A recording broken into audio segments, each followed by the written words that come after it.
Derby County find themselves in a bit of trouble heading into the January transfer window. We're already a few days in and some big moves need to happen for Derby County. As we already know, they've maximised their registration slots for the EFL squad list. That means that players must leave before they can bring anybody in. But which players will be leaving? We spoke about that a couple of videos ago, so make sure you go and check that out. What areas do Derby County need to improve, and how is Paul Warren going to be able to do that without investment?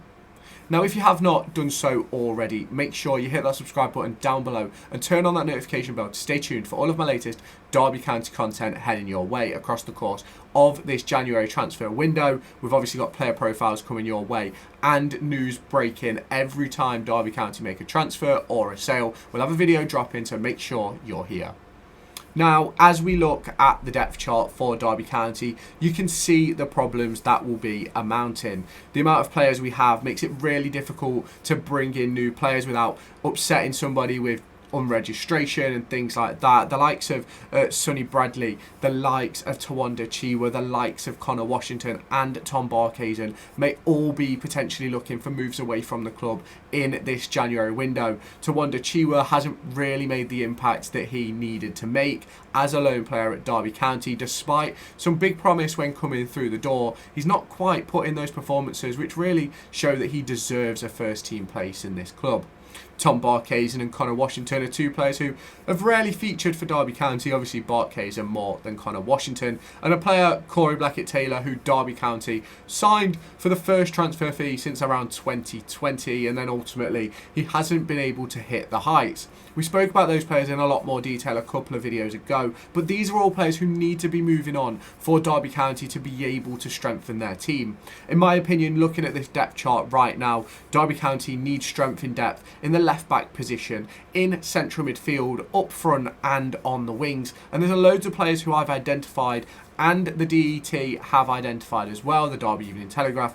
Across the course of the last few weeks, I've made a ton of player profiles on those players that have been identified over the course of that period as well. If you want to check them out, they'll be back on my channel. But you look at Derby County right now and we're missing a proper replacement for the likes of Ben Osborne and Liam Thompson when they're unavailable. We're missing another number 10 creative style midfielder for when Kenzo isn't firing, and that holding midfield role. We obviously do have David Ozo and Ebo Adams, but David Ozo hasn't played since Bristol City. Was it Bristol City? QPR, one of them games, and he's been very, very unavailable, which isn't good for Derby County as they look to progress themselves in the division.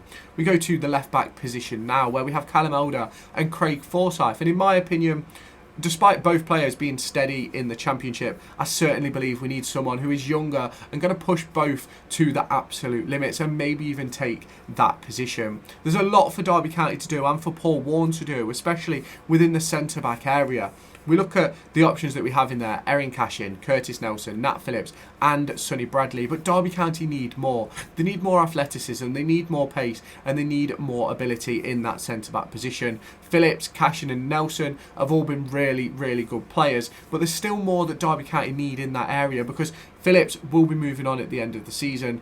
Curtis Nelson is coming towards the back end of his career. Yes, he's just signed a new contract till 2026, I believe. So it's a massive, massive situation for Derby County as we look at this squad depth chart. And I also think we need to bring wingers into the club. In my opinion, Derby County need 4 players at minimum in this January transfer window, but we'll probably only get 2, if that, to be completely honest, because obviously it all stems on getting players out of the door. Now, Paul Warren alluded to the fact that there's not really a great deal to use in the January transfer window during his press conference this weekend, and it is really disappointing for Derby County as we look ahead to build into a stable Championship side and a team that's looking to bring investment in, and we just don't have the ability to strengthen the squad to show outsiders what Derby County can do and what Derby County can be. And that is really, really disappointing for myself as a fan, for the players on the pitch and for the coaching staff. Now, Paul Warren takes a lot of flack for Derby County's performances, for his own performance as a manager over the course of his tenure, but he cannot take much flack for the transfer windows. He's been working with limited budgets across the course of his entire time here, but he has made some absolute stinkers.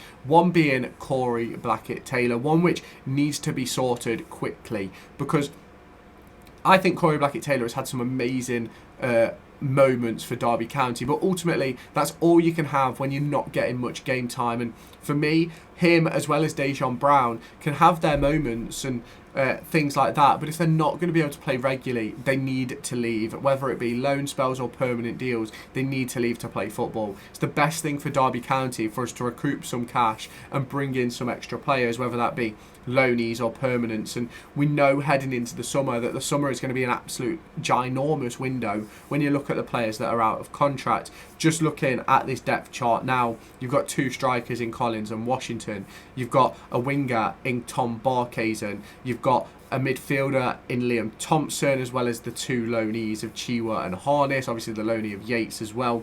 Then across the back 4, you've got 4 players out of contract, that being Craig Forsyth, Sonny Bradley, Nat Phillips and Kane Wilson, all potentially leaving in the summer. So there's a massive window coming up for Derby County where Paul Warne and the staff need some budget to be able to build their squad, to be able to continue pushing in the Championship, because there's a lot of quality leaving the club. And I'm not necessarily saying that they're all Championship quality players, but they're offering something to the squad right now, and that's what Paul Warne needs to deal with. If he can get rid of some of those players in this January window to be able to recoup straight away, that would be excellent. But if he's not going to be able to recoup and rebuild this squad until the summer, we also know how bad that could be. Now, obviously, we've gone through the depth chart, we've gone through the players on the list, and in my opinion, there's so much that Derby County need to do and so much that Paul Warne is going to get blamed for across the course of the rest of this season if things aren't done. And ultimately, it's not necessarily Paul Warne's fault. There's a lot going on with, obviously, investment behind the scenes with David Clowes not potentially giving the funding that Derby County need. But we do know that Derby County are funded for this season and I believe the next, which is obviously massive for Derby County. But ultimately, they need more than what David Clowes has put in.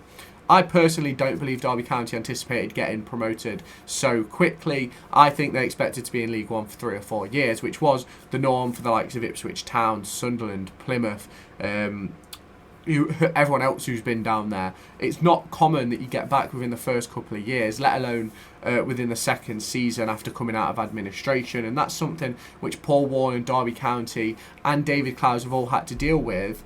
But we need to make those moves quickly in that investment discussion, because I've spoke about it a couple of times over the course of this season already, but I don't think investment's going to happen until we are solidified in the Championship for another year. That way it gives those investors a real basis to build on. They're going to instantly get 10 million back into the club for next season for the TV money, if not a little bit more.